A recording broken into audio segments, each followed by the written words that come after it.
Inilah kisah paling unik, lucu secara rohani dan penuh makna dalam sejarah Gereja Katolik. Santo Martinus adalah pribadi yang lembut. Ia hidup sebagai biarawan sederhana, jauh dari hiruk-pikuk dunia. Hanya berdoa, bekerja, melayani orang miskin, dan itulah hidup yang ia cintai. Ketika Keuskupan Tours kehilangan uskup, semua orang memikirkan satu nama, Martinus. Ia suci, rendah hati, dan dicintai umat. Namun justru karena kerendahan hati itulah Martinus merasa dirinya tidak layak memimpin. Ketika para imam dan umat datang memintanya, Martinus mundur beberapa langkah. Wajahnya tampak gugup. "Aku tidak sanggup," katanya lirih. "Aku hanyalah seorang biarawan kecil." Ia takut kehilangan kesunyian, takut masuk dalam urusan gerejawi yang rumit, dan takut mengecewakan Tuhan jika ia tidak mampu. Dan ketakutannya itu membuat ia melakukan sesuatu yang jarang terjadi dalam sejarah para kudus. Ia melarikan diri. Ia berlari melalui kebun dan semak-semak, mencari tempat terpencil di mana tak seorang pun akan menemukannya. Hingga ia melihat sebuah tempat gelap di sudut halaman. Kandang angsa.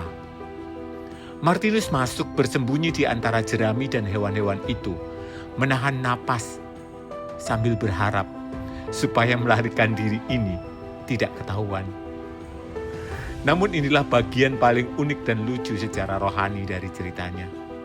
Angsa-angsa itu udah pasti tidak bisa diam. Mereka mulai ribut, mengepakkan sayap, berkokok keras, dan bahkan mengeluarkan suara gaduh yang memecahkan keheningan. Karena suaranya yang begitu keras seperti mengatakan, "Martinus ada di sini, Martinus ada di sini, cepat temukan dia."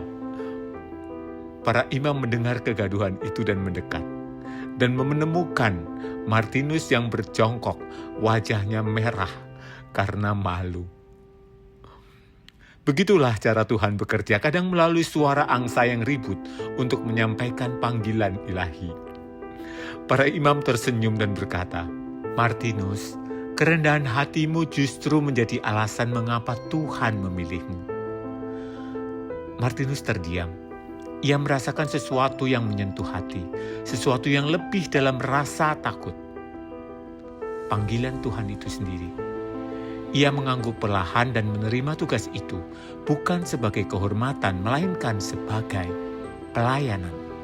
Dan sejak itu, ia menjadi salah satu uskup terbesar dalam sejarah gereja. Untuk mengenang momen lucu secara rohani ini, negeri-negeri Eropa kemudian membuat tradisi indah, Pesta Angsa Santo Martin. Keluarga-keluarga berkumpul dan menghidangkan angsa sebagai hidangannya, dan mengenang bagaimana seorang suci besar pernah bersembunyi dari jabatan uskup, namun akhirnya ditemukan melalui suara angsa yang tidak bisa diam.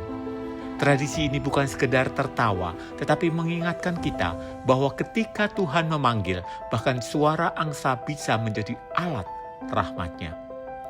Santo Martinus mengajarkan kita bahwa kerendahan hati bukan menolak panggilan, melainkan menyerahkan diri ketika Tuhan mengetuk hati kita. Kadang kita merasa terlalu kecil, terlalu tidak layak, dan terlalu takut. Tapi ketika kita berkata, "Ya, Tuhan memakai kita lebih besar dari yang pernah kita bayangkan." Santo Martinus dari Tours, doakan kami agar berani menjawab panggilan Tuhan meski hati kami masih tersembunyi.